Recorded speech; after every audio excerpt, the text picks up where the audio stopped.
Good morning, everybody. Just so you all know who's who, I'm Ali. I'm Atman. And I'm Andy. They're the brothers. They're the Smith brothers. All in the eyes.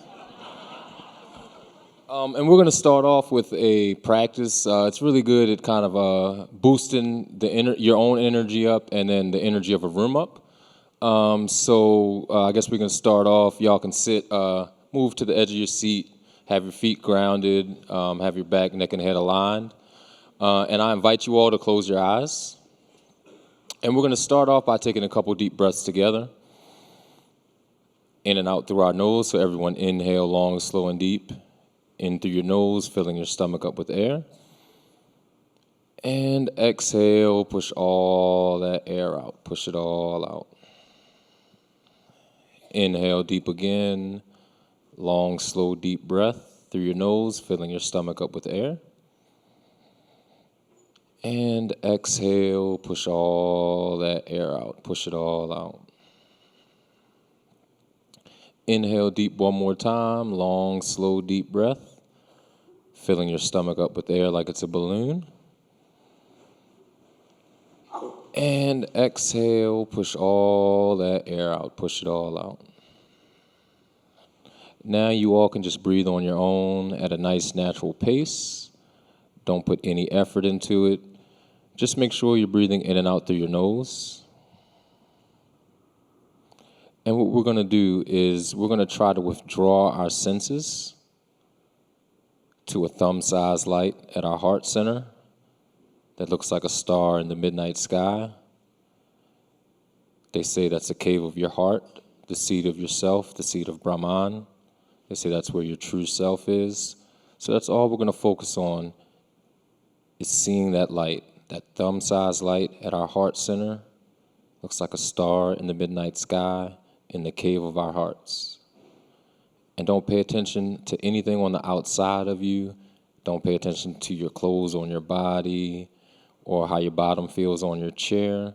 We're not focused on anything on the outside of us. We're just focused on that thumb-sized light at our heart center that looks like a star in the midnight sky. And if your mind slips, it's cool. Don't beat yourself up. Just acknowledge what made your mind slip, whether it's a thought or a sound. And then redirect yourself back once again to that breath and seeing and feeling that thumb-sized light at your heart center. Looks like a star in the midnight sky. Once again, that's the seat of yourself, the window to the soul, the seat of Brahman. And we're just going to stay right there.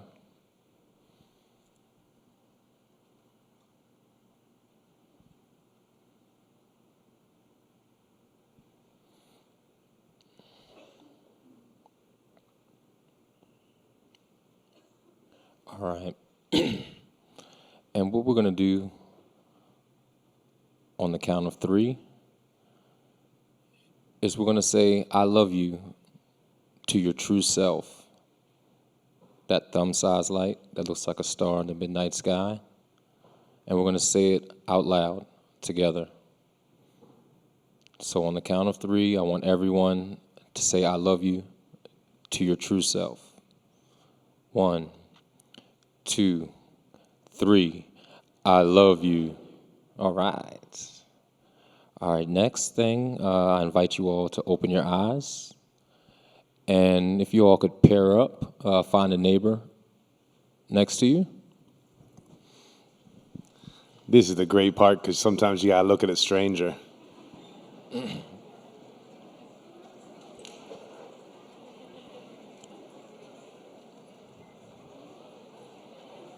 All right.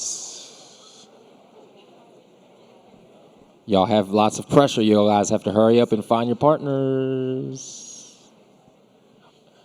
All right. So the next part of the practice is you all have partners and you all saw that light inside of yourself, your true self.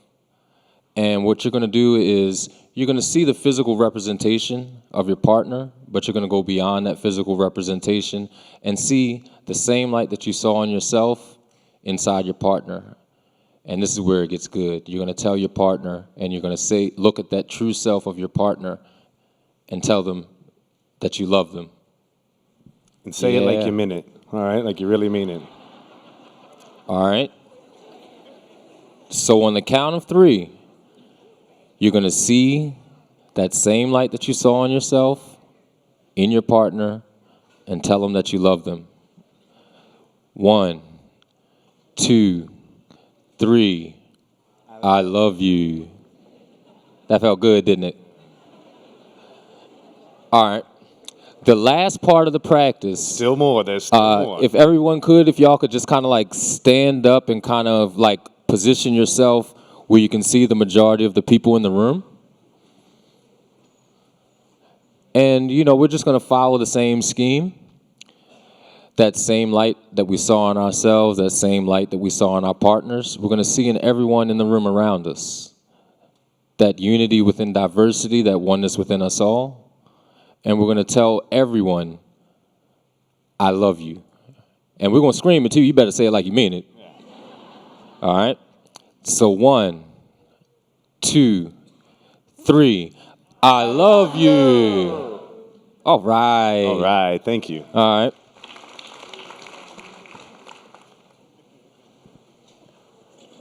That's it, y'all. We out. It's like, nah.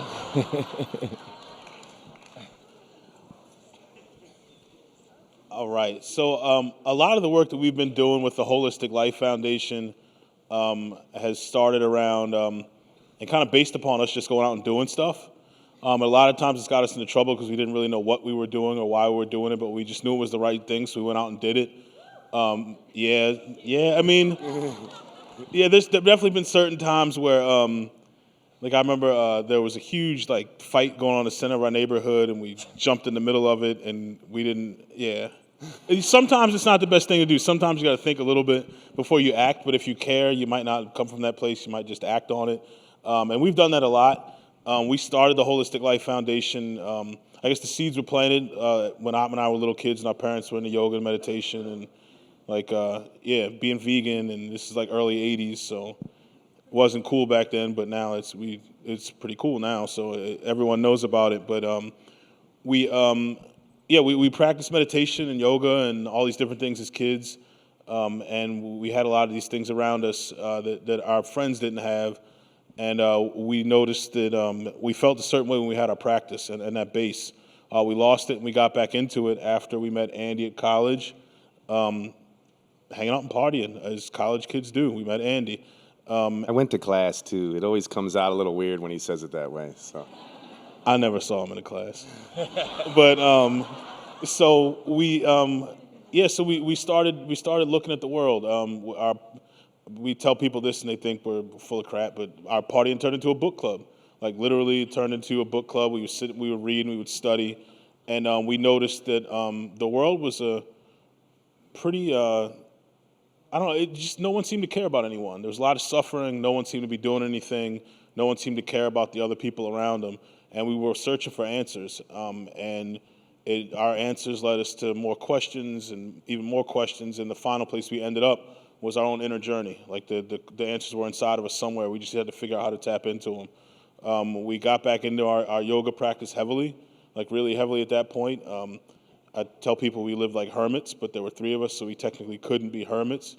But we didn't see anyone. We just were into our practice, and we felt great.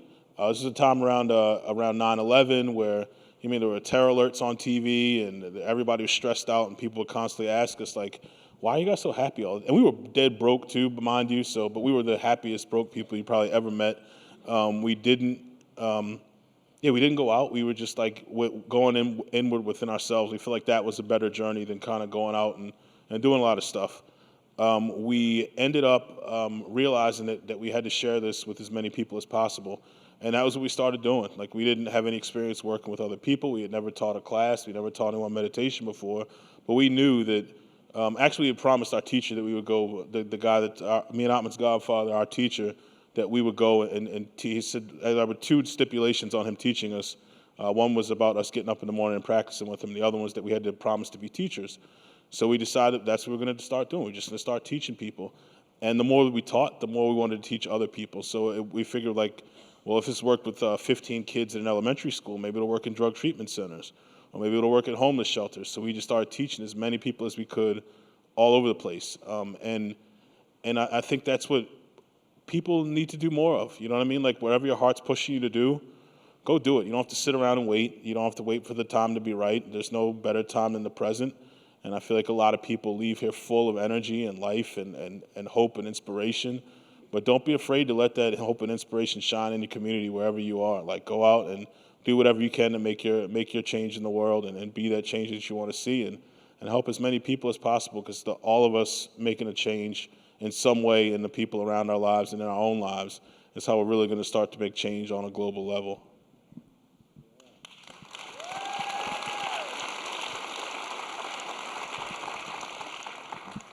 So as you can tell from that first exercise, love is very important to us.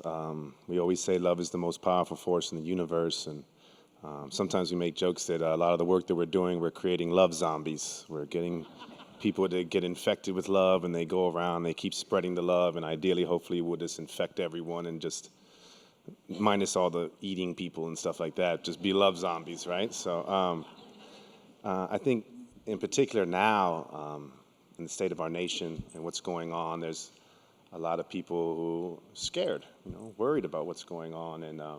And we've been asked a lot of times, I think, too, what's it like in Baltimore now? What's the impact? How are people feeling? And, our answer usually is kind of like, it's the same, really, There wasn't much difference going on back 8 years ago in some of the neighborhoods we're in, where it's a lot of underserved people, and you don't really see any change, and people are like, aren't you angry? Aren't you frustrated? And, I think if anything, now is the time that we all need to love more.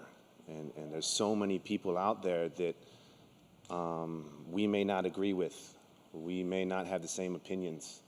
But we're still all one, and we still need to work together. And our teacher used to always say to us, the people that are out there that are really suffering and that you might have some kind of animosity to, or some anger or some frustration, they're the ones that need to love the most.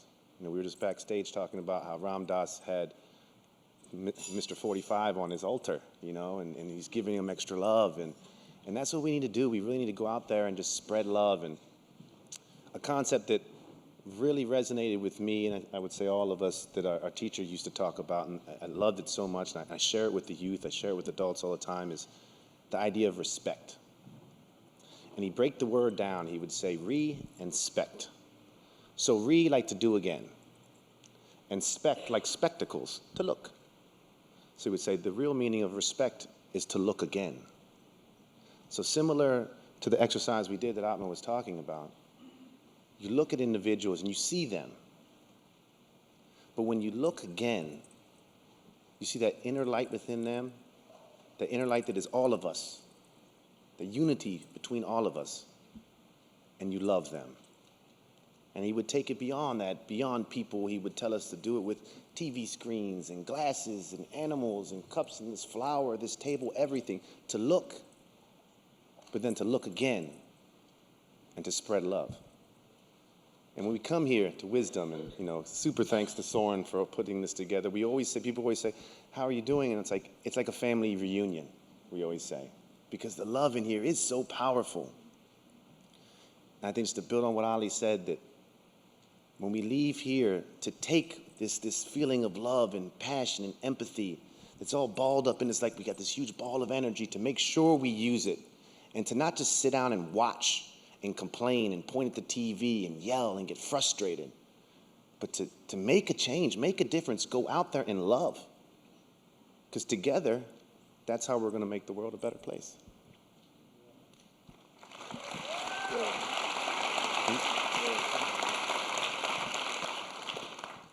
And one other important part about the work that we do at the Holistic Life Foundation is that I guess when we first started, we were crazy enough to think that the three of us were going to save the world. Like that was the reason we started the Holistic Life Foundation. We sat around the three of us are going to save the world. That's what it's going to be. And we're really into comics too, so we thought we were like superheroes, kind of.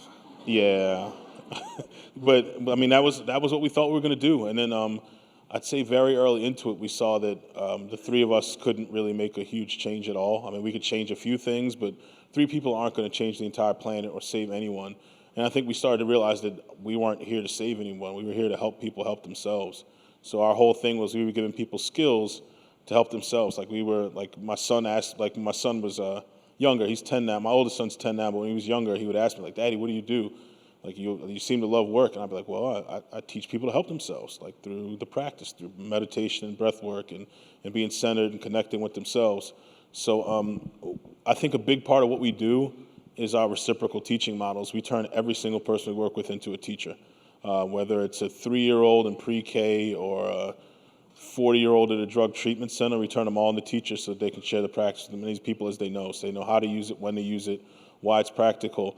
And then they go home and they share it with other people. Like there's little kids at the elementary school whose parents come home stressed out, come home and curse them out, and instead of just having to take it, they'll stop their mom or dad and be like, hey, could you sit down and breathe and meditate with me?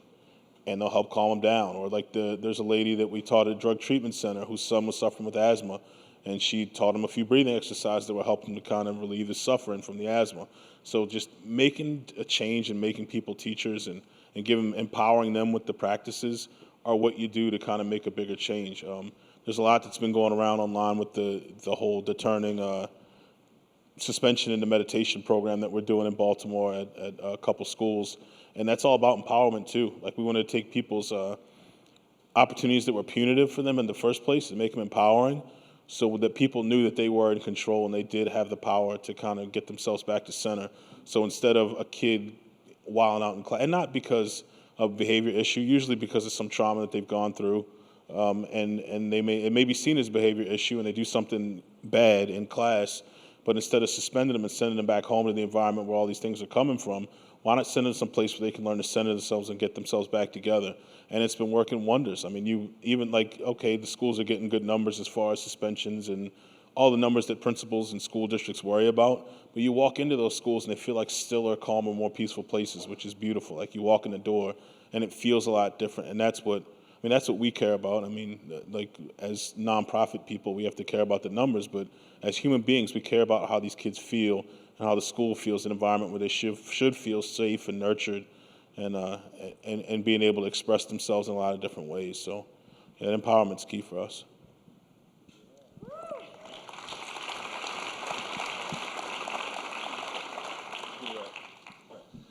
All right, so to finish off, we're going to do a little something different that we don't usually do. It's I rap a little. Yeah. He's being really humble. He's awesome, yo. So going along the theme, I was saying that y'all are a family. I wanted to do a little something for y'all so y'all could hear it. All right? So I'm going to do it a cappella, and I hope I don't mess up. All right. Make sure I don't mess up. Okay. I work out all day on tracks. I'm dedicated. Family history of depression, self-medicated. I can teach you who you are, how to regulate it. Prescribe the right diet, exercise, and meditation. But I can't make you drink the water. I just lead the way. For the fruit to flourish, gotta flush the weeds away. And I can see it in myself every single day. That's why I go so hard. I know I got to make a change.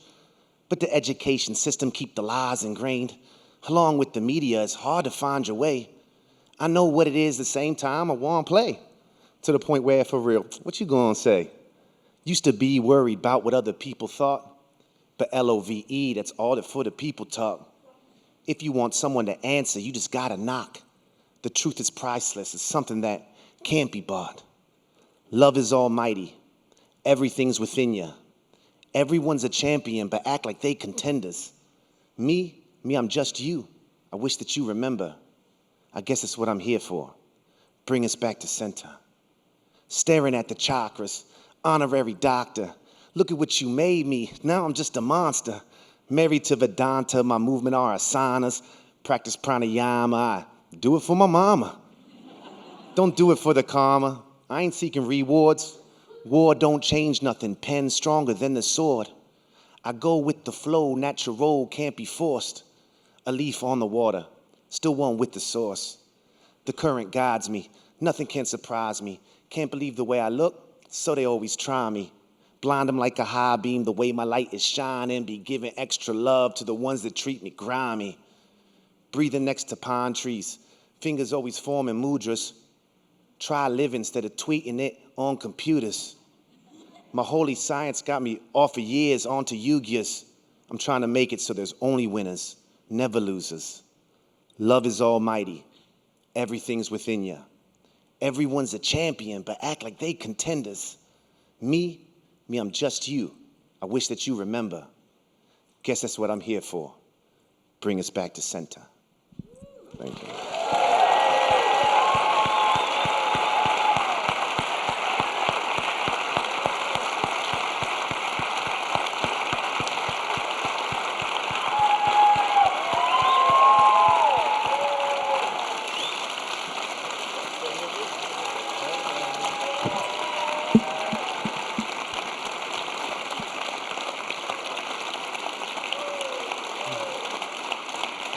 Thank y'all. Thank y'all. I told y'all he was good. So don't forget, something we like to end all of our talks with always is love is the most powerful force in the universe, y'all. And we love y'all very much. Have a blessed and beautiful day.